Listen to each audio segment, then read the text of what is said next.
Hello बच्चों, कैसे हो आप सब। उम्मीद है आप सबकी पढ़ाई बहुत अच्छी चल रही होगी और आप लोग अपने बोर्ड एग्जाम के लिए फुली तैयार होगे।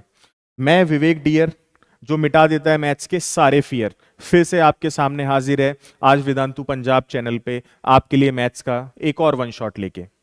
आज जो चैप्टर्स हम कवर करने जा रहे हैं बेटा, वो रिलेशन एंड फंक्शन है। इसी के साथ हमने एक और चैप्टर उठाया है, इनवर्स ट्रिग्नोमेट्री फंक्शन। मतलब कुल मिला के सारे फंक्शंस का जो भी लेखा जोखा है वो सारा आज हमें निपटा देना है।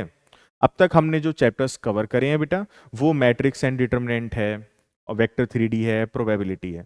तो वो ना इधर उधर के बॉर्डर लाइन चैप्टर्स थे जो भी, वो सब हमने कर दिए हैं। अब हम कैलकुलस में एंट्री करने जा रहे हैं और एंट्री के लिए फंक्शंस हमारा फर्स्ट चेक पॉइंट होगा। ठीक है, तो हम लोग आगे बढ़ने से पहले आपसे रिक्वेस्ट करना चाहते हैं कि ये जो वीडियोस हैं, देखो हम लोग कितनी मेहनत करते हैं आप लोगों के लिए, लास्ट मोमेंट पे आपकी हेल्प करने के लिए हाजिर होते हैं, जिससे बच्चे की प्रेपरेशन में कोई भी कमी ना रहे। तो अगर आप लोग हमारी वीडियोस को लाइक करोगे, अपने फ्रेंड्स के साथ शेयर करोगे, उन पे अच्छे अच्छे कमेंट करोगे, हमारे चैनल को सब्सक्राइब करोगे, तो पूरी टीम का मोटिवेशन बना रहेगा और हम लोग आपको ऐसे ही सर्व करते रहेंगे। राइट, सो हम लोग आपके लिए हाजिर हैं और आप हम लोगों को अपना सपोर्ट और प्यार दिखाओ। तो चलिए इसी के साथ हम लोग ये चैप्टर शुरू करते हैं बेटा। फर्स्ट चैप्टर जो हम उठाएंगे वो होगा रिलेशन एंड फंक्शंस। देखो, 12th के रिलेशन फंक्शंस में जाने से पहले मैं आपको थोड़ा सा 11th का एक टॉपिक हल्का सा ब्रीफ टच देना चाहता हूं, जिससे आपको ये वाला पोर्शन अच्छे से समझ में आए। 11th में हमने क्या सीखा था, देखो। लेट अस से मेरे पास एक सेट है बेटा ए और एक सेट है बी। इधर से कुछ है मेरे पास इस सेट में 3 नंबर और ऐसे ही इसके अंदर कुछ 3-4 एलिमेंट यहां पे भी है ये। अब ना मैं क्या करूंगा, अगर मैं इनकी मैपिंग कर दूं, मैपिंग मतलब वो लेफ्ट वाले एलिमेंट्स को राइट वालों से जोड़ दूं, तो इनको बोलते हैं लिंक बैठाना, चीजों के बीच में एक रिलेशन एस्टेब्लिश करना। तो रिलेशंस तो क्या होंगे, ऐसे किसी को किसी से भी कुछ भी ज्वाइन कर दो, ठीक है। लेकिन कौन से रिलेशन फंक्शंस बनते थे, याद करो क्लास 11th में आपको 2 कंडीशन बताई थी ना बेटा। पहली कंडीशन थी सर, एवरी एलिमेंट, इसका हर एलिमेंट, लेफ्ट वाला जो है ना ये डोमेन बोलते थे जिसको हम लोग, एवरी एलिमेंट ऑफ ए, वो सेट ए लिखा है देखो, मस्ट बी लिंक्ड। ए के अंदर कुछ भी खाली नहीं बचना चाहिए। सेकंड कंडीशन क्या थी, one element of A can be linked to only one element of B. मतलब इसका एक एलिमेंट उसके सिर्फ एक से लिंक हो सकता है। सबसे पहली बात, सारी कंडीशन लेफ्ट हैंड साइड पे है बेटा, इसका हर एलिमेंट लिंक होना चाहिए और इसका एक एलिमेंट उसके सिर्फ एक एलिमेंट से लिंक हो सकता है। इसके अलावा आपने और कोई छेड़खानी उसके अंदर नहीं करनी है। तो सर एक फंक्शन बना के बताओ जरा। देखो, मैंने कुछ रिलेशंस एस्टेब्लिश करे कुछ इस तरह से, ये फिर मैंने कहा ये रिलेशन है, हाँ सर कुछ कुछ आपने लिंक कर दिया, चीजों को रिलेट कर दिया, रिलेशन है। फिर मैंने आपसे कहा अच्छा क्या ये फंक्शन है, तो उसके लिए आपको थोड़ा सा इसमें सोचना पड़ेगा, दिमाग लगाना पड़ेगा और ये कंडीशंस चेक करनी पड़ेंगी। Sir every element of A must be linked, क्या ये सारे एलिमेंट लिंक्ड है? Yes sir, done. One element of A can be link to one element of B, इसका एक एलिमेंट इसके एक एलिमेंट से लिंक्ड है, उसका एक एलिमेंट इसके एक एलिमेंट से लिंक्ड है, इसका थर्ड एलिमेंट इसके फोर्थ एलिमेंट से लिंक्ड है। यानी लेफ्ट वाले का वन किसी राइट वाले के वन के पास ही जाएगा, उधर से एक एलिमेंट उठ के इधर के एक एलिमेंट के साथ मैप होगा। सर ये देखो, ये तो ये दो इसके पास हैं बेटा, वो दोनों इससे लिंक्ड है। हमने क्या बी पे कोई कंडीशन लगाई थी? कोई कंडीशन ही नहीं थी। होने दो उनको, क्या फर्क पड़ रहा है। इनफैक्ट ये x3 भी उठ के उसके पास चला जाता ना अगर, तब भी कोई प्रॉब्लम नहीं थी, बी पे कोई कंडीशन है ही नहीं। For a relation to become function all the conditions are applied on this, जैसे प्री इमेज बोलते हैं, डोमेन साइड बोलते हैं, इधर पे सारी कंडीशन लगाई जाती हैं। सर सारे लिंक्ड है? यस। सर इसका एक एलिमेंट उसके एक एलिमेंट के साथ लिंक्ड है? Yes, therefore it is a function. याद आ रहा है ऐसा कुछ हमने 11th में पढ़ा हुआ था? ठीक है, अब इसके साथ अब हम आगे चलते हैं। तो रिलेशंस में लिंक बना देते हैं, फंक्शन में वो दो कंडीशन है तो सेटिस्फाई कर रहे हैं, ये हमें जरूरत पड़ेगी आगे। ठीक, आज हम कहानी शुरू करते हैं बेटा रिलेशन के टाइप्स से। देखो, ये जो रिलेशन है ना हमारे पास, इनकी कुछ कैटेगरीज होती हैं। जैसे पहली होती है रिफ्लेक्सिव रिलेशन, सेकंड कैटेगरी होती है बेटा सिमेट्रिक रिलेशन, थर्ड कैटेगरी होती है बेटा ट्रांजिटिव रिलेशन। और अगर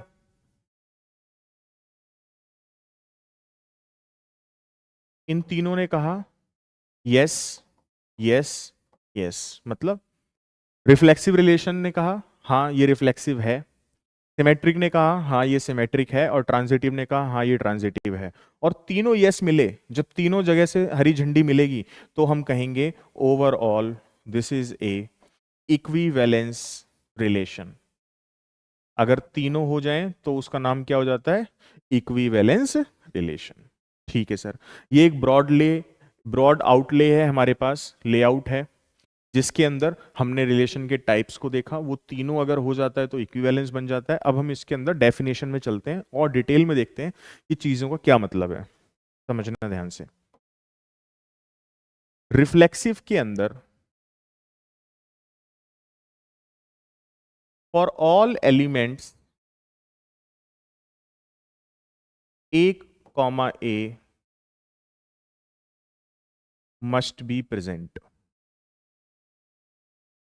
जितने भी एलिमेंट है ना उस सेट के अंदर, सेट कौन से सर? जिनके बीच में रिलेशन बनाए गए हैं, उनके अंदर जो भी एलिमेंट्स हैं सबके लिए ए कॉमा ए वहां पे प्रेजेंट होना चाहिए, तो वो रिफ्लेक्सिव हो जाएगा। Very easy, very simple. Symmetric, अगर गिवन हो ए कॉमा बी, यानी ए कॉमा बी उस रिलेशन के अंदर है, then you will have to find और search for b comma a. क्या करना है बोलो? ए कॉमा बी अगर आपको मिल गया तो आपको उसका उल्टा ढूंढना है। ए कॉमा बी का क्या ढूंढना है? बी कॉमा ए। अगर मिल गया तो वो सिमेट्रिक है, वरना नहीं है। ये भी सिंपल था, इजी था। अब ट्रांजिटिव ध्यान से समझना, यहां पे बच्चे सबसे ज्यादा कंफ्यूज होते हैं। देखो, अगर आपको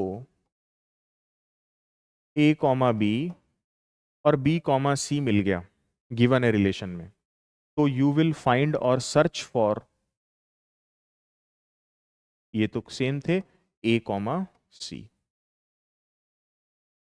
ए कॉमा बी मिला, बी कॉमा सी, अगर ये मिले हैं तो बी को काट देना है, ए कॉमा सी सर्च करना है आपको। You have to look for A comma C. अगर ए कॉमा सी हो गया बेटा तो वो ट्रांजिटिव है, और नहीं तो नहीं है। एक क्लॉज में और ऐड करता हूं ट्रांजिटिव में, यही है सबसे कंफ्यूजिंग पार्ट, ध्यान से सुनना। व्हाट इफ ये गिवन ना हो, ए कॉमा बी कॉमा सी हमें उसके अंदर नहीं मिला, हमें ए कॉमा बी कॉमा सी जैसा एलिमेंट मिल ही नहीं रहा है उसके अंदर। अगर आपको नहीं मिल रहा है तो आप उसको बेनिफिट ऑफ डाउट दोगे और बोलोगे कि आप ट्रांजिटिव हो। क्या बोलना है उस केस में? कि वो ट्रांजिटिव है। मैं फिर रिपीट कर रहा हूं, रिफ्लेक्सिव ए कॉमा ए, सिमेट्रिक ए कॉमा बी है तो बी कॉमा ए ढूंढना है, ट्रांजिटिव ए कॉमा बी कॉमा सी अगर मिला तो ए कॉमा सी ढूंढना है, मिल गया तो ट्रांजिटिव, नहीं तो ट्रांजिटिव नहीं है। अगर नहीं मिला, क्या नहीं मिला? ए कॉमा बी और बी कॉमा सी नहीं मिला, तो भी बेनिफिट ऑफ डाउट देना है और उसको बोलना है कि ये ट्रांजिटिव है। समझ में आ गई बात? ठीक है, ये था क्लासिफिकेशन ऑफ रिलेशंस। अब ये जो हमने अभी थ्योरी पढ़ी, इसको अब हम लोग अगली स्लाइड्स में 3-4 सवाल करेंगे और ये अप्लाई करना सीखेंगे रिफ्लेक्सिव, सिमेट्रिक, ट्रांजिटिव के जो कॉन्सेप्ट्स हैं कि इनमें करना क्या होता है एक्चुअली में। देखिए, पहला सवाल है, let T be the set of all the triangles in a plane where are is a relation such that T1 and T2 are linked only if they are congruent, so that this is an equivalence relation. तो देखो कैसे वो हम लोग इसको proof करना शुरू करेंगे। सबसे पहले हमें हमेशा रिफ्लेक्सिव को ढूंढना है। रिफ्लेक्सिव में सर आपने कहा था दोनों एलिमेंट को सेम लेना है, मतलब a कॉमा a। तो T1 triangle and T1 triangle, क्या हर ट्रायंगल अपने ही कॉन्ग्रुएंट होता है? जी, तो ये रिफ्लेक्सिव है। Next, symmetric. गिवन था कि T1 कॉमा T2 यानी T1 is congruent to T2। हमें ये फाइंड करना है क्या T2 कॉमा T1 भी आपस में कॉन्ग्रुएंट होंगे या नहीं।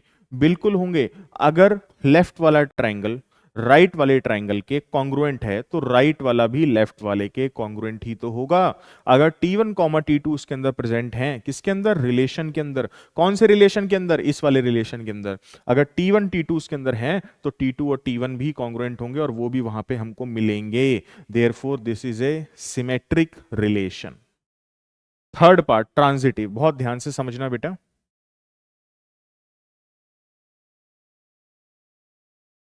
ट्रांजिटिव देखो, अगर गिवन है T1 is congruent to T2, T2 is congruent to T3, then we will have to look for whether T1 is congruent to T3।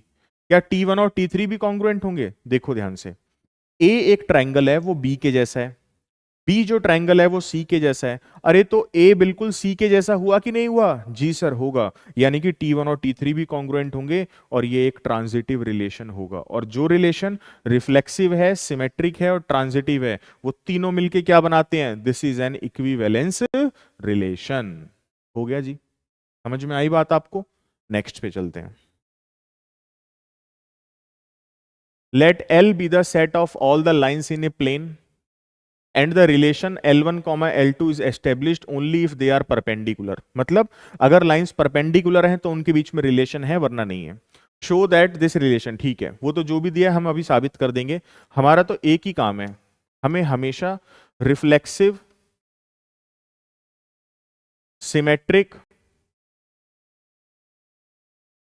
और ट्रांजिटिव सर्च करना है जी, बस। उनको जो मर्जी आए वो बोलते रहने दो, आप अपना काम करो चुपचाप। देखो रिफ्लेक्सिव समझो, रिफ्लेक्सिव में L1 कॉमा L1, क्यों sir? A comma A same चीज का जो है रिलेशन होता है रिफ्लेक्सिव। क्या सेम लाइन खुद के परपेंडिकुलर हो सकती है? कभी नहीं हो सकती यार। ये लाइन है L1 और इसी की मैं एक और कॉपी बना दूं L1, ये तो पैरेलल है, ये आपस में कैसे परपेंडिकुलर हो जाएंगी? This is not possible, this is not reflexive. Symmetric में सर आपने कहा L1 और L2 गिवन है और फाइंड क्या करना है? L2 comma L1। देखो L1 L2 गिवन है, इसका मतलब दे आर परपेंडिकुलर। ये लाइन 1 है और ये लाइन 2 है, तो क्या L2 भी L1 के परपेंडिकुलर होगा? ऑब्वियस सी बात है सर, L1 L2 के कैसा था? परपेंडिकुलर। तो जो L2 है वो भी L1 के कैसा है? परपेंडिकुलर। सीधी सी बात है जी, ये तो बहुत ऑब्वियस है। Yes, so this is A symmetric relation. Transitive समझो सर, गिवन अगर है हमें कि L1 और L2 परपेंडिकुलर हैं जी, L2 और L3 परपेंडिकुलर हैं, तो हमें ना L1 और L3 के बारे में फाइंड करके बताना है उनको, या सर्च करके बताना है। देखो ध्यान से, L1 L2 परपेंडिकुलर है, ठीक है। L2 और L3 परपेंडिकुलर है, L2 और L3 परपेंडिकुलर है, तो क्या L1 और L3 भी परपेंडिकुलर होंगे? Not necessary. देखो L1 और L3 पैरेलल निकले, ये जरूरी नहीं है। L1 L2 के परपेंडिकुलर है, L2 और L3 परपेंडिकुलर है, लेकिन L1 और L3 भी परपेंडिकुलर हो ऐसा जरूरी नहीं है। This is not transitive. तो हमारे पास क्या रिजल्ट निकला? बोलो। रिफ्लेक्सिव, यस, नहीं था ये। और सिमेट्रिक, यस। ट्रांजिटिव नहीं था। यानी this is just symmetric, neither reflexive nor transitive. ये हमने अभी प्रूफ कर दिया, ठीक है। ये दूसरा सवाल था उसी कैटेगरी का। अब चलते हैं और आगे। देखो, एक सेट डिफाइन किया है A कॉमा B, और वो दोनों कैसे हैं? इंटीजर। Z का मतलब है इंटीजर्स, और उनके बीच में रिलेशन तभी बनेगा अगर 2 divides A minus B। 2 divides A minus B का मतलब समझते हो कि जो A माइनस B, जो उन दोनों इंटीजर का डिफरेंस है, उनको 2 डिवाइड करना चाहिए, मतलब वो इवन होना चाहिए। अरे 2 डिवाइड कर रहा है मतलब इवन है, जैसे 6, 16, 30, 100, 200 इस तरह से। तो हमें सबसे पहले कहां से शुरू करना होता है? एज यूजुअल रिफ्लेक्सिव से।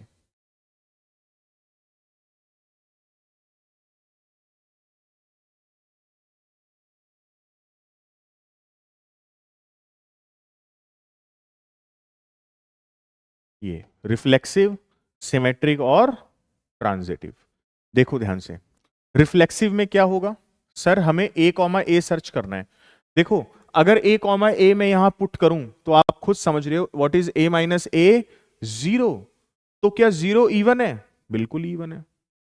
2 डिवाइड 0, यस 2 डिवाइड करता है 0 को, this is reflexive. What about symmetric? Sir अगर a minus B given, a minus B नहीं sorry, a comma B given है, तो हम क्या ढूंढते हैं बताओ बेटा? b कॉमा ए, ये हमें फाइंड करना होता है। अगर a कॉमा बी गिवन है, इसका मतलब a माइनस बी कैसा है? इवन है। तो यार b कॉमा ए में क्या होगा? b माइनस ए, ये कैसा हो जाएगा? Minus times of even. लेकिन ये भी तो इवन रहेगा। अगर 5 और 3 का डिफरेंस 2 था तो 2 तो 2 से डिवाइड होता है, तो 3 और 5 का डिफरेंस -2 हो जाएगा। 3 माइनस 5 कितना होगा? -2। -2 भी 2 से डिविजिबल है, तो देयरफॉर दिस इज सिमेट्रिक। हाँ, ये सिमेट्रिक निकला relation. Transitive, a comma B, b comma C given होते हैं और फाइंड क्या करते हैं बोलो? You have to find about a comma C, you have to search for a comma C. अगर a माइनस बी इवन है, b माइनस सी इवन है, इसका मतलब समझ रहे हो? देखना, a माइनस बी जो है वो 2i1 मतलब इंटीजर कोई भी, और b माइनस सी 2i2, ये भी कोई 2 से डिविजिबल वाला इंटीजर होगा। अब इनको ऐड करो, क्या आया? a minus c is 2 common i1 plus i2। क्या a माइनस सी क्या 2 से डिवाइड होता है? यस होता है, सो ये ट्रांजिटिव है। और मैंने शुरू में बताया था जो भी रिलेशन रिफ्लेक्सिव है, सिमेट्रिक है, ट्रांजिटिव है, वो ओवरऑल क्या कहलाता है? इक्विवेलेंस। ठीक है, तो this is an equivalence relation. आगे चलते हैं, अब नेक्स्ट कॉन्सेप्ट पे चलते हैं। अब इस पे हमने काफी जो है प्रैक्टिस कर ली। फर्स्ट चीज मैं आपको सिखाने जा रहा हूं इंजेक्टिव। इंजेक्टिव का मतलब होता है क्या फंक्शन 1 1 है या फिर नहीं है। देखो ध्यान से, ये बहुत इंपॉर्टेंट कॉन्सेप्ट है, इजी है, समझ जाओगे अगर ध्यान से सुनोगे तो। इंजेक्टिव का मतलब है 1 1। हमें क्या करना है? We have to put f of x1 equal to f of x2, ऐसा हमको करना है। उसके बाद एक सवाल पूछना है, is x1 equal to x2 the only case या द ओनली पॉसिबिलिटी? ये क्वेश्चन पुटअप करना है। क्वेश्चन पूछा है तो आंसर आएंगे, या तो यस होगा या फिर नो। देखो ध्यान से,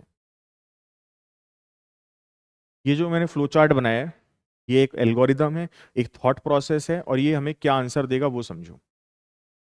f of x1 equal to f of x2। f of x1 का क्या मतलब है? सर x1 कोई नंबर है, उसको फंक्शन में डाल दिया, आंसर आ गया f ऑफ x1। हम कहना चाहते हैं f ऑफ x1 और f ऑफ x2 बराबर है, यानी दो नंबर हैं x1 x2, उन पे आउटपुट सेम है। जैसे साइन x होता है ना, पाई पे भी 0 होता है, 2 पाई पे भी 0 होता है। तो यानी कि हम ये बोलना चाहते हैं फंक्शन की वैल्यू x1 और x2 पे क्या है बच्चा? सेम। ऐसा करने के बाद हमें पूछना है क्या x1 और x2 बराबर हैं? यही एक पॉसिबिलिटी थी। ऐसा क्यों कर रहे हैं अभी सब समझ में आएगा, ध्यान से सुनना। और आंसर आया यस, तो हम क्या बोलेंगे? अगर आउटपुट सेम था और इनपुट भी सेम निकला, यानी मान लो इनपुट जो है दोनों 3 3 थे, तो f ऑफ 3 तो सेम आने थे। इसका मतलब 3 पे एक पर्टिकुलर वैल्यू आ रही है f ऑफ 3। ये 1 इनपुट पे 1 आउटपुट दे रहा है, अलग अलग नहीं है इनपुट आउटपुट।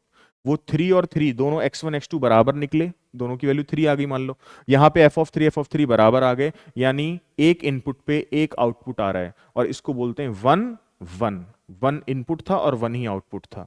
इसको क्या बोलते हैं? One one function, one one function. ये रहा, वन वन को इंजेक्टिव बोलते हैं, बताया था ना। अगर नो आया, इसका क्या मतलब आया कि x1 x2 बराबर नहीं है, तो मान लो ये 3 है और ये 5 है, एक इनपुट 3 था और एक 5 था, और उन पे f(3) इक्वल टू f(5) आ गया। सर इसका मतलब दो इनपुट 3 और 5 और दोनों पे आउटपुट सेम आ रहा है, f(3) और f(5) सेम है, f(3) f(5) सेम है। इसका मतलब many input but one output, इसे बोलते हैं many one function. One one नहीं, कैसा होता है? Many one. तो यहां पे हम लोग बोलेंगे this is many one function. उम्मीद है आपको ये कॉन्सेप्ट समझ में आया होगा। नेक्स्ट पे चलते हैं। अगला कॉन्सेप्ट जो मैं आपको यहां समझाने जा रहा हूं उसे बोलते हैं सरजेक्टिव। सरजेक्टिव, इसका नाम होता है ऑनटू। ऑनटू में देखो क्या होता है, आपको यहां पे खुद से सवाल पूछना है, is codomain matching with range? क्या कोडोमेन और रेंज बराबर हैं? दो ही आंसर आएंगे, क्या क्या बताओ? या तो यस या फिर नो। अगर यस आया तो हम उसको बोल देते हैं yes this is an onto टू फंक्शन, और नो आया, अगर नो आया तो पता है क्या होता है? जो रेंज होती है ना वो कोडोमेन के अंदर होती है। कोडोमेन क्या होता है? कोडोमेन का मतलब होता है ऑल द पॉसिबल आउटपुट्स। मैं आपको बताता हूं, देखो ये जो मैंने यहां पे बनाया था, एक सेकेंड, ये इसको क्या बोलते थे हम लोग? क्लास 11 में पढ़ा था ना, कोडोमेन। ये है डोमेन पूरा, ये पूरा क्या है? कोडोमेन। और y1 और y4 क्या है? रेंज। तो अब मैं वापस लेके चलता हूं आपको जो हमारा डिस्कशन चल रहा था, और समझो। अगर तो बराबर हो गए तो ऑन टू है, बराबर नहीं हुए तो क्या होगा? रेंज कम आएगी, कोडोमेन बड़ा होगा। जो रेंज है वो इनसाइड है, इनटू है उसके, ऑन टू नहीं है, इनटू है। अगर बराबर होगी तो ऑन, वरना इन। तो क्या आ जाएगा? ये इनटू फंक्शन। ठीक है, आगे चलते हैं। पहला सवाल, prove that function is defined from R to R. देखो बेटा, ये डोमेन, ये codomain, given by f x equal to 2x is one one and onto टू। मतलब इंजेक्टिव और सरजेक्टिव चेक करके बताना है। देखो पहले उठाते हैं इंजेक्टिव को। इंजेक्टिव में क्या एल्गोरिदम बताई थी, बोलो? हमने करा था we will do f of x1 equal to f of x2। चलो कर देते हैं फिर। What is f of x1? Twice x1 twice x2। क्या आया? x1 equal to x2। Put करना था एफ ऑफ x1 और एफ ऑफ x2 को बराबर, और फिर खुद से पूछना था is x1 equal to x2 the only possibility? क्या x1 और x2 ही एकमात्र पॉसिबिलिटी है, एकमात्र रास्ता है हमारे पास? यस। अगर यस आता है तो ये फंक्शन कैसा होता है? One one function. So this is A one one function. ठीक है, आगे बोलता है सरजेक्टिव चेक करो। देखो इसके लिए सरजेक्टिव चेक कर देते हैं।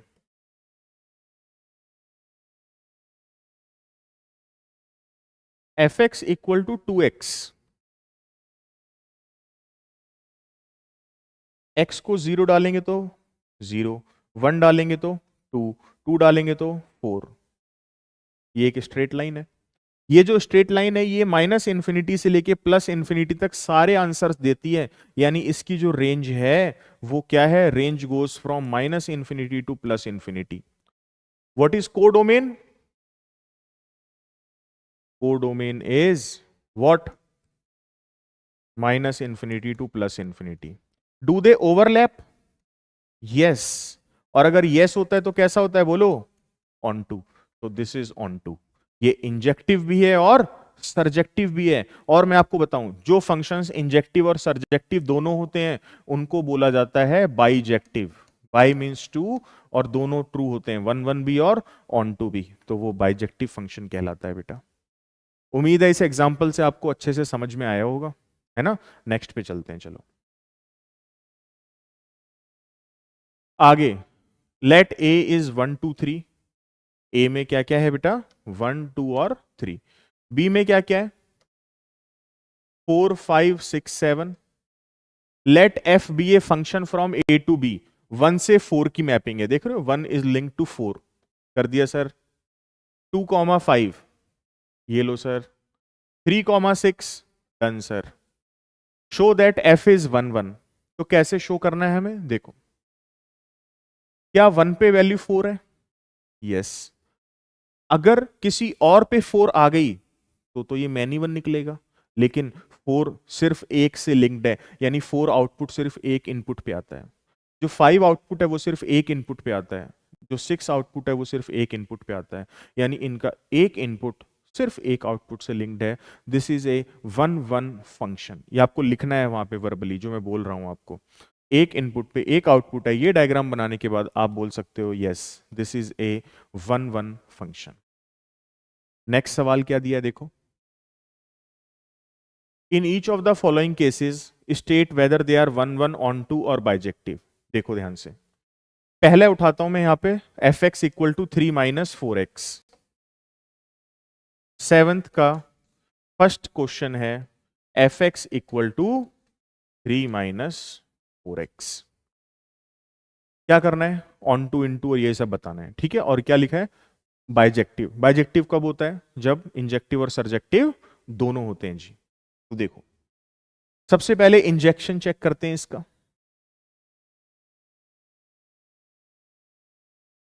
क्या सिखाया था इंजेक्टिव में? F of x1 equal to f of x2.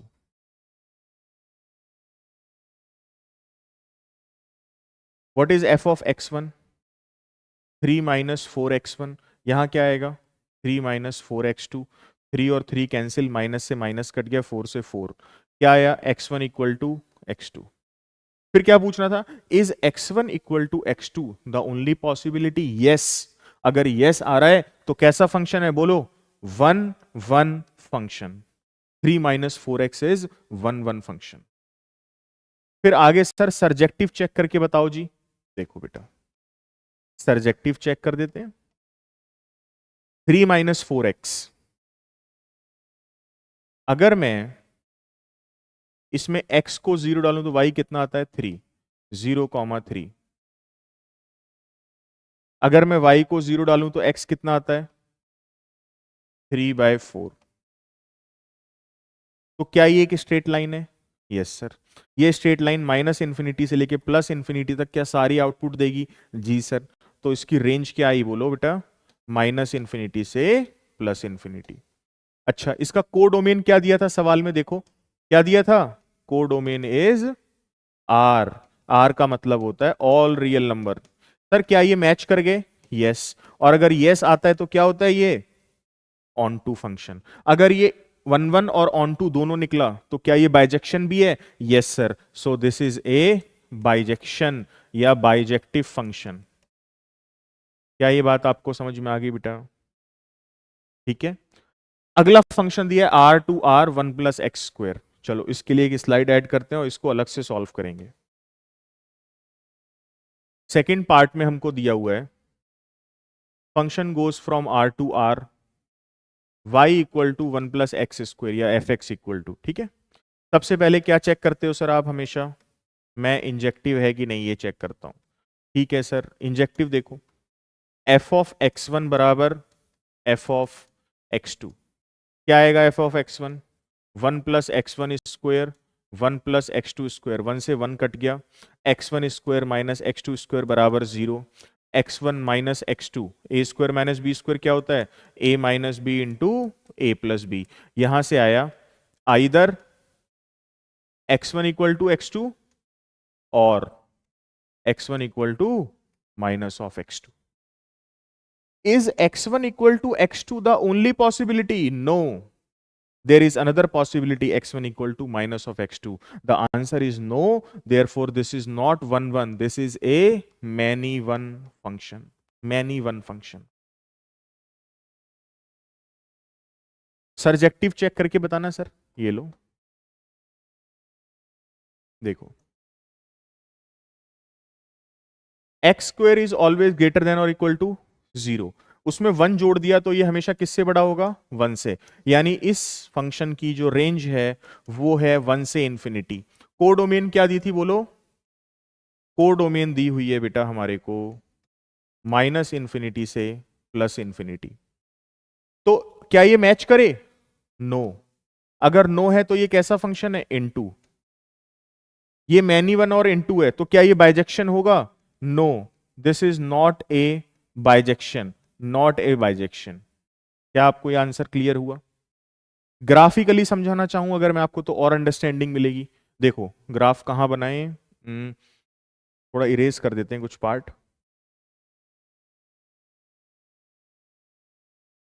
यहां पे बना लेते हैं, चलो।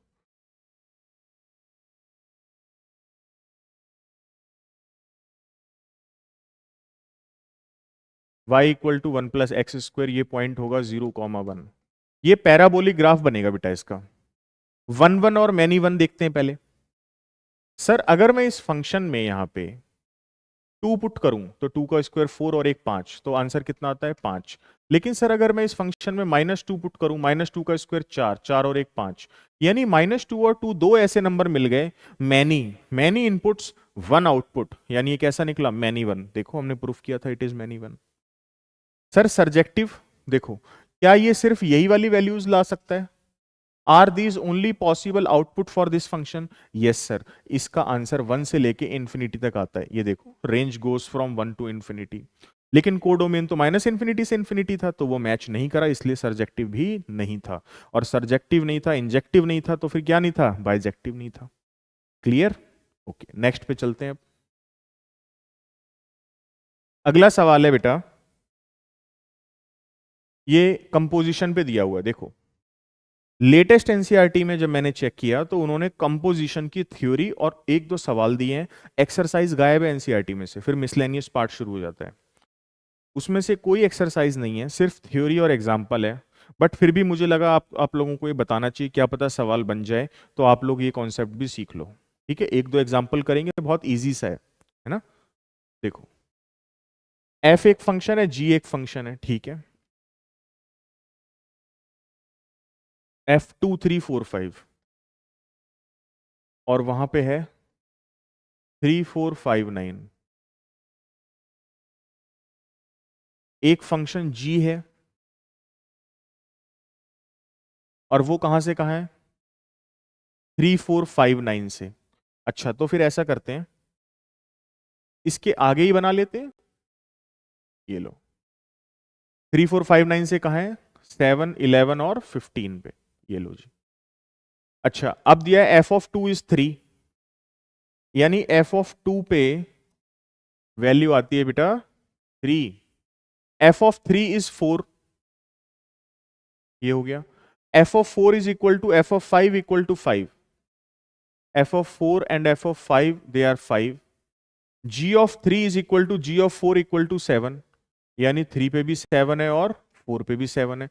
5 और 9 पे वैल्यू 11 है। ये उस फंक्शन ने हमको डायग्राम दिया और कहता है find g of f. G of f का क्या मतलब होता है? देखो ये जो यहां पे लिखा है, इसका मतलब बस ये होता है एक्स एफ के अंदर जाएगा, एफ जी के अंदर जाएगा। क्या मतलब है सर इसका? देखो डायग्राम बना के समझाता हूं तो आपको पूरा समझ में आएगा। एक्स की वैल्यूज एफ के अंदर जाएंगी। एफ के अंदर जाने वाली वैल्यूज क्या थी? 2 3 4 और 5। ठीक है, 2 को उठाया यहां रखा। What is f(2)? 3। फिर 3 जी के अंदर गया तो व्हाट इज g(3)? 7, यानी 2 की मैपिंग होनी है 7 से। 2 एफ के अंदर गया, क्या प्रोड्यूस किया? 3। 3 जी के अंदर गया, क्या प्रोड्यूस किया? 7, तो 2 की मैपिंग कर दी 7 से। ये कौन सा फंक्शन बना रहे हैं हम लोग? g of f of x। 3 F के अंदर गया 4, 4 जी के अंदर गया 7, यानी 3 की मैपिंग भी किससे है? 7 से है बेटा। 4 पे वैल्यू आई 5, 5 पे वैल्यू आई 11, यानी ये किससे लिंक्ड है? 11 से। 5 पे आया 5 और 5 फिर से 11 से लिंक्ड है, यानी ये भी किससे? 11 से। और यही फंक्शन बन गया g of f of x। This is your function gof g of f। Clear? Next, find gof and fog if f x is, example number 16, f x दिया हुआ है आपको कॉस ऑफ एक्स और दूसरा जी of x दिया है बेटा 3x²। तो देखो मैं आपको फॉग और गॉफ दोनों बना के बताता हूं और कह रहा है show that they are not same. वो तो अभी दिख ही जाएगा, सेम होंगे तो दिख जाएंगे, नहीं होंगे तो नहीं होंगे। देखो पहले हम g ऑफ एफ एक्स बनाते हैं, फिर हम f of g of x बनाएंगे। What is F x? Cos x. तो यहां क्या आ गया? g of cos x. g क्या करता है x के साथ? 3x² कर देता है, तो g cos x के साथ क्या करेगा? 3 cos x का होल स्क्वायर बना देगा, बस। What is f of g of x? g of x क्या है? 3x²। तो 3x² f के अंदर जाना है और f क्या करता है? cos लगा देता है, तो ये बन जाएगा cos ऑफ 3x²। ये तो देखने से पता लग रहा है कि they are not same. Fog और गॉफ अलग अलग होते हैं, वो सेम नहीं होते हैं। देखो ठीक है, तो ये डन हो गया हमारा। अब हम नेक्स्ट सवालों पे चलते हैं। अगला चैप्टर है हमारे पास इनवर्स ट्रिग्नोमेट्रिक फंक्शन। देखो इनवर्स ट्रिग्नोमेट्री में हमें कुछ बातों को याद करना पड़ता है बेटा। जब हम उनको याद कर लेंगे तो हमारे सवाल फिर आसानी से निकलेंगे। ठीक है, क्या क्या याद करना पड़ेगा? देखो एक तो ये टेबल है, ये है ITF, इनवर्स ट्रिग्नोमेट्री फंक्शन, ये है उनकी डोमेन और बेटा ये है उनकी रेंज। आप क्या याद रखोगे? साइन और कॉस इनवर्स की दोनों की ही डोमेन -1 से 1 होती है। टेन और कॉट इनवर्स की डोमेन जो मर्जी पुट करो, आर मतलब -∞ से +∞।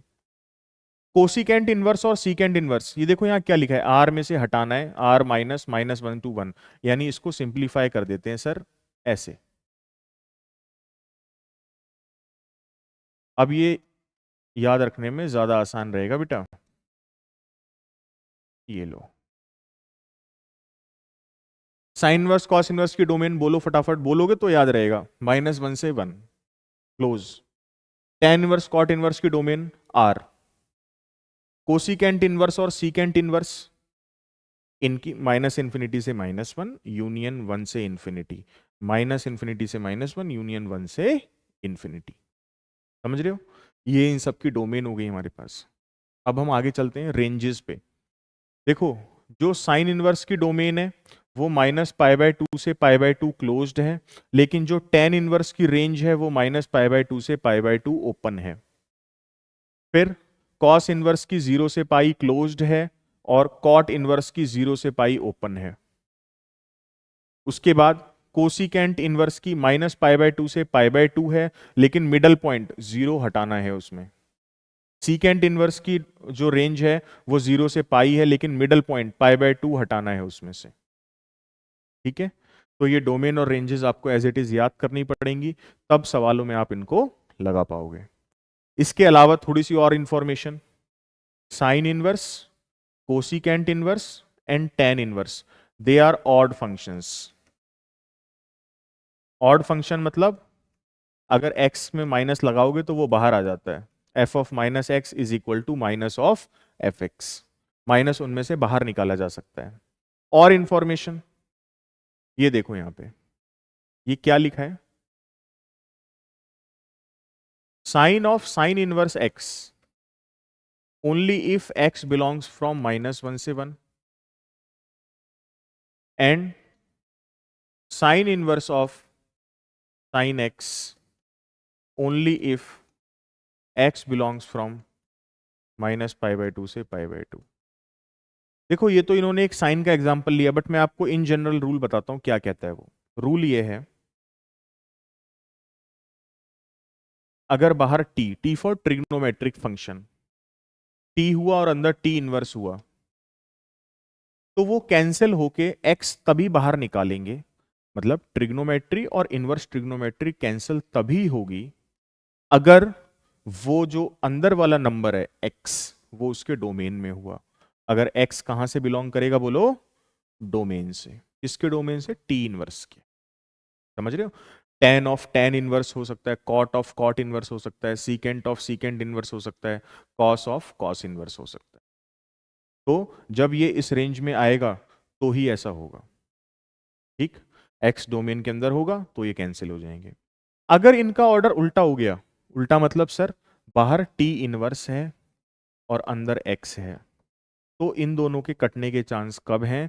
जब x उसकी प्रिंसिपल रेंज से बिलोंग करता है। इसकी प्रिंसिपल रेंज टी इनवर्स की। प्रिंसिपल रेंज क्या होती है सर? ये रही, यही प्रिंसिपल रेंजेस हैं। तो अगर साइन इनवर्स और साइन था तो ये कट के एक्स बाहर कब आया? जब x minus pi by two से पाई बाय टू, देखो उसकी प्रिंसिपल रेंज में था। तो हमें ये याद रखना है, अगर बाहर टी हुआ अंदर टी इनवर्स तो एक्स डोमेन से होना चाहिए, बाहर टी इनवर्स हुआ और अंदर टी हुआ तो एक्स रेंज से होना चाहिए। इस इंफॉर्मेशन के साथ ये चैप्टर एनसीईआरटी में जितना दिया हुआ है वो सारा आपकी कमांड के अंदर आ जाएगा, ठीक है। तो चलिए अब हम सवालों पे चलते हैं बेटा सीधे, है ना, वहीं पे अब मैं आपको और अच्छे से समझा पाऊंगा। पहला सवाल, sine inverse x equal to y. देखो इस चैप्टर को कैसे समझना है, कैसे इसको हम अपने टिप्स पे लाएंगे लॉजिक से। साइन इनवर्स के अंदर एक्स है, साइन इनवर्स का डोमेन याद करो, -1 से 1। साइन इनवर्स के अंदर ये जो वैल्यूज है -1 से 1 जाएंगी, वो साइन इनवर्स से बन के वाई बनाएंगी, और वाई साइन इनवर्स का आउटपुट होगा। और साइन इनवर्स का रेंज क्या सिखाया था मैंने, बोलो, -π/2 से π/2।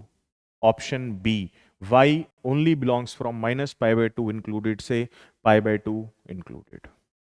उम्मीद है आपको समझ में आया होगा। अगर वो पिछली स्लाइड पे जो भी मैंने आपको ये लिखवाया, ये सब आप अगर याद कर लोगे तो एक पेपर पे लिख के बार बार प्रैक्टिस करनी पड़ेगी बेटा, यही तो टाइम है मेहनत करने का। ये सब अगर आपने याद कर लिया तो सवाल आसान बनेंगे। ये सब रट डालो बिल्कुल एकदम टिप्स पे। ये सवाल हमने कर लिया है। अगला, find the principal value of this. देखो ये कैसे निकालते हैं, साइन इनवर्स ऑफ 1/√2 दिया, इसकी वैल्यू पूछिए।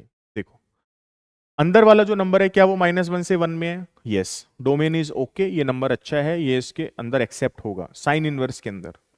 साइन इनवर्स का आंसर कहां से कहां आता है जी? -π/2 से π/2, -90 से +90, -90 डिग्री से +90 डिग्री में वो 1/√2, साइन की वैल्यू 1/√2 कब आती है सर? 45 डिग्री पे आती है। यस, यहां पे होगा π/4, और यही क्या हो जाएगा बेटा इसका answer. This is the value π/4। देखो ये रही, ठीक है। Find the principal value of cot inverse of -1/√3। ध्यान से समझना, cot inverse of -1/√3। Sir cot inverse का डोमेन आर बताया था आपने, -∞ से इंफिनिटी तक कुछ भी डालो, tan inverse cot inverse always happy ever smiling. Input valid है। आउटपुट देखो, कॉट इनवर्स का आउटपुट सर आपने सिखाया था, जो हम भूल गए, कॉट इनवर्स और tan इनवर्स में समझो, याद करो, यहां पे 0 से पाई ओपन में होता है। tan इनवर्स का क्या था? -π/2 ओपन से π/2 ओपन। कॉट इनवर्स का क्या होगा? 0 से पाई ओपन। तो सर 0 से 180 डिग्री में कॉट का आंसर -1/√3 कब आता है? 0 से 180 का मतलब है ये 0 और ये पाई। कॉट माइनस में वैल्यू दे रहा है, यानी सेकंड क्वाड्रेंट से होगा, ठीक है। सर 90 में 30 जोड़ के देखो कितना हुआ? 120। तो क्या मैं कॉट ऑफ 120 की वैल्यू निकालना जानता हूं? जी सर। देखो कॉट ऑफ क्या आएगा? 90 + 30। What is cot 90? Minus of 10 30। What is tan 30? -1/√3। यानी अगर कॉट में 120 डिग्री डालूं तो -1/√3 आएगा। तो कॉट इनवर्स में -1/√3 डालेंगे तो 120 डिग्री आएगा, यानी ये हो जाएगा 2π/3, दैट इज 120 डिग्री। ये रहा आपका answer 2π/3। This is how you have to find what? Principal values. देखो ठीक है, नेक्स्ट पे चलते हैं। Show that sine inverse this equal to ऐसा, ठीक है। और x कहां से कहां दिया है इसको लिखो, -1/√2 से 1/√2।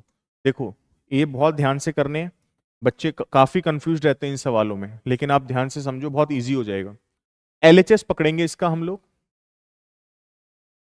लिखेंगे sign inverse 2x 1 minus x square. ठीक है, अब हमें यहां पे ये सोचना है मैं क्या इसके अंदर ऐसा करूं कि ये अच्छा बन जाए। सर ये अंडर रूट में 1 माइनस एक्स स्क्वायर होता है, तो या तो साइन थीटा डालते हैं या फिर कॉस थीटा।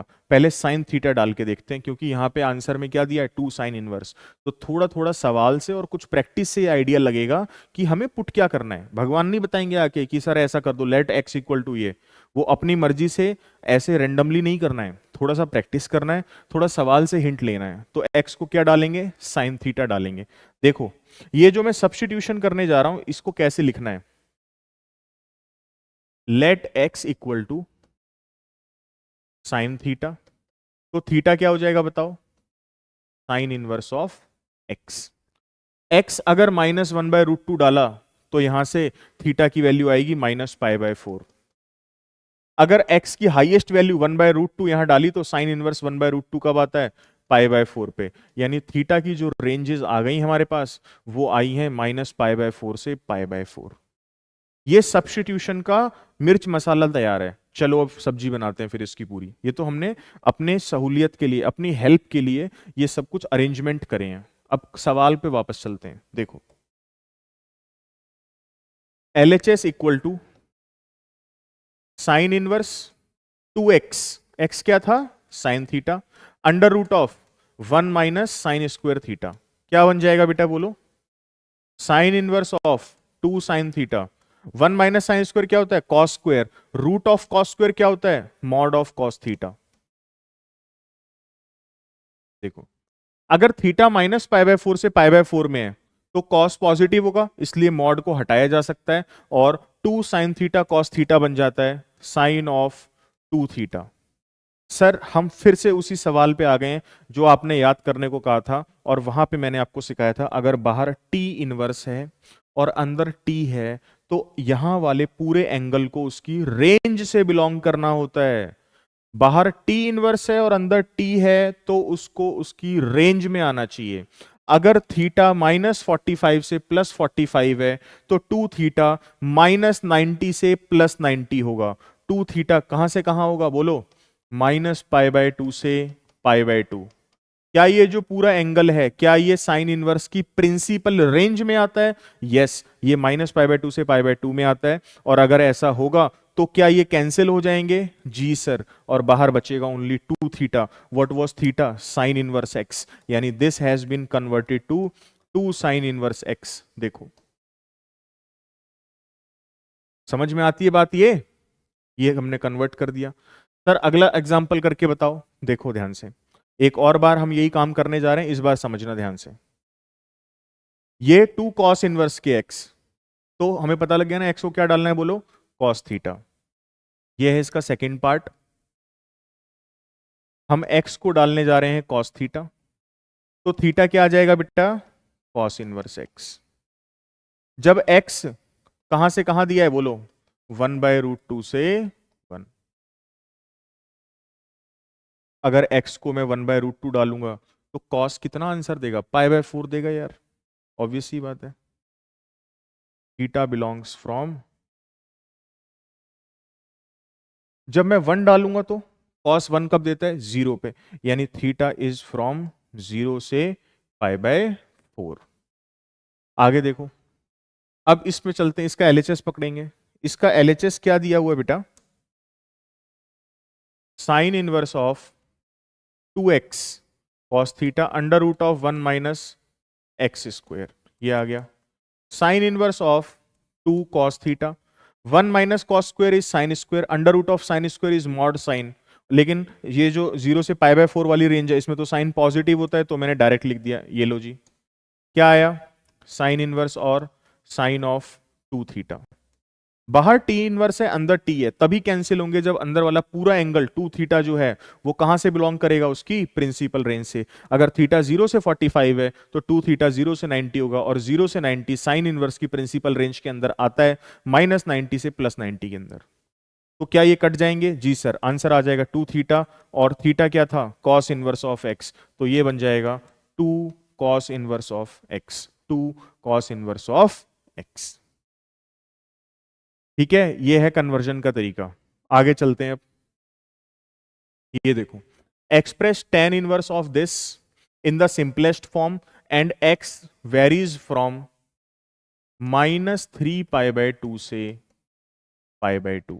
ये करना है जी अब हमको। आप देखो, tan inverse of cos theta को क्या लिख सकते हैं? cos square theta by 2 minus sine square theta by 2। 1 minus sine x, देखना 1 को क्या लिखूंगा मैं? cos square theta by 2 plus sign square theta by 2। cos square sine square तो 1 होता है। और साइन एक्स को क्या लिखूंगा? 2 sine theta by 2 cos theta by 2। तो यहां पे आ जाएगा cos square theta by 2 sign square theta by 2 2 sine theta by 2 cos theta by 2। ये बना। तो सर ये बनेगा tan इनवर्स के अंदर a square minus B square, बताओ, a plus B into A minus B. ये लो, नीचे क्या बनेगा? A square B square minus 2ab क्या होता है? a माइनस बी का whole square, a minus of b। ये इसकी एक पावर से कट गया और मेरे पास आ गया tan inverse of cos x/2 plus sign x/2, नीचे आ रहा है cos x/2 minus sign x/2। मैं इस पूरे को न्यूमरेटर और डिनोमिनेटर को डिवाइड लगाऊंगा cos ऑफ x/2 से और मेरे पास बनेगा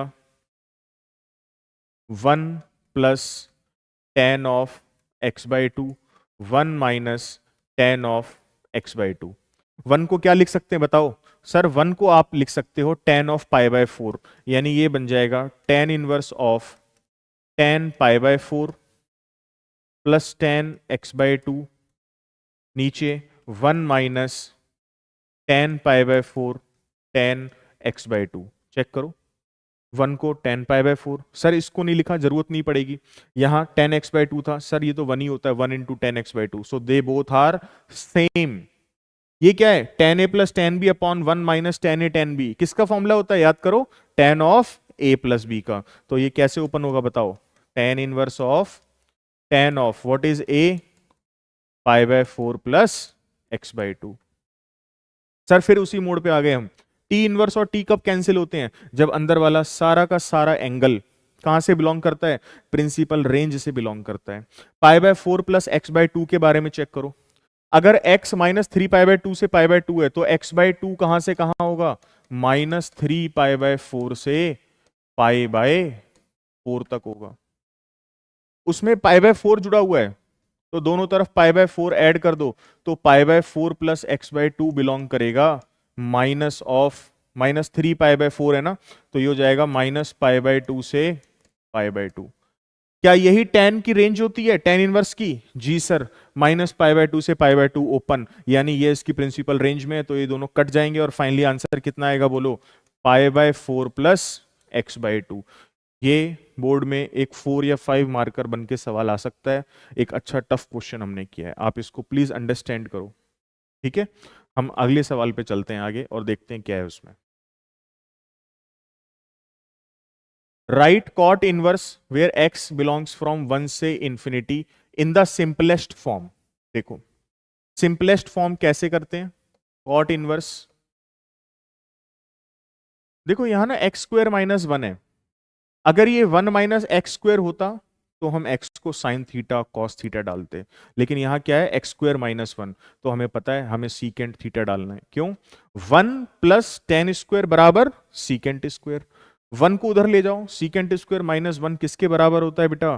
टेन स्क्वायर के। तो यहां से हमको ये बात समझ में आई that we have to substitute let x is equal to secant theta and then theta will be what? Secant inverse of x।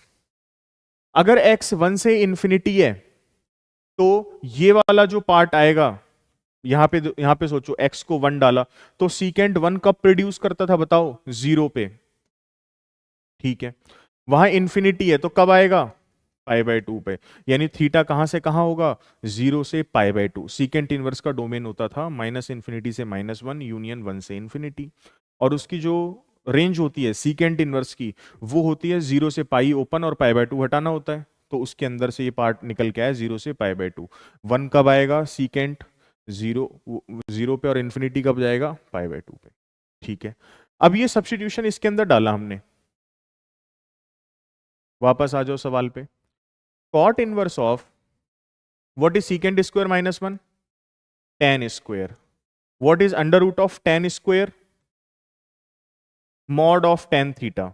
लेकिन सर ये तो फर्स्ट क्वाड्रेंट में है थीटा, तो tan थीटा भी पॉजिटिव होगा, तो मॉड लगाने की जरूरत नहीं है। Cot inverse of 1/tan theta कितना होता है बेटा, कॉट थीटा। फिर वही सवाल, टी इनवर्स और टी कब कटते हैं, अगर थीटा उसकी प्रिंसिपल रेंज के अंदर हो। थीटा 0 से π/2 है और सीकेंट की प्रिंसिपल रेंज होती है 0 से पाई एक्सेप्ट π/2, तो क्या ये उसके अंदर है, यस। तो ये और ये कट जाएंगे, आंसर थीटा आ जाएगा। What was theta, secant inverse x, therefore your answer is this. ये आपने उसको सिंप्लीफाई कर दिया। ठीक है, नेक्स्ट पे चलते हैं बेटा। Find the values of each of the following. पहला देखो बेटा, tan इनवर्स ऑफ 2 cos 2, यहां लिखा है sine inverse 1/2। Sir sine inverse 1/2 मतलब साइन 1/2 कब आता है, 30 डिग्री पे। 30 को कितना बोलते हैं, π/6। 2 से कितना हो गया 3, π/3, यानी tan inverse of 2 cos π/3। cos 60 कितना होता है बताओ, 1/2। तो क्या आ गया, tan inverse of 1। tan inverse of 1 कितना होता है, π/4। ठीक है, नेक्स्ट इस वाले सवाल पे चलते हैं अब हम लोग। देखो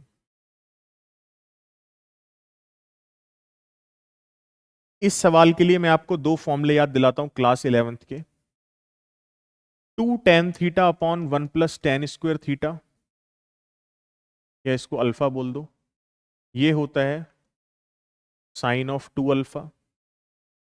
1 minus tan square beta upon 1 plus tan square beta होता है cos of 2 beta. Class 11th के फॉर्मूले हैं। अब हम इस सवाल पे चलते हैं। देखो क्वेश्चन नंबर 9 में क्या करेंगे ना, tan of 1/2 sign inverse of x को, क्या वो फॉर्मूले से आप समझ रहे हो x को क्या डालना पड़ेगा, सर x को tan अल्फा डाल दो, 2 tan alpha upon 1 plus tan square, sine 2 alpha बन जाएगा। यानी let x equal to tan alpha. y बताना, tan बीटा डाल दो sir, let y equal to tan beta.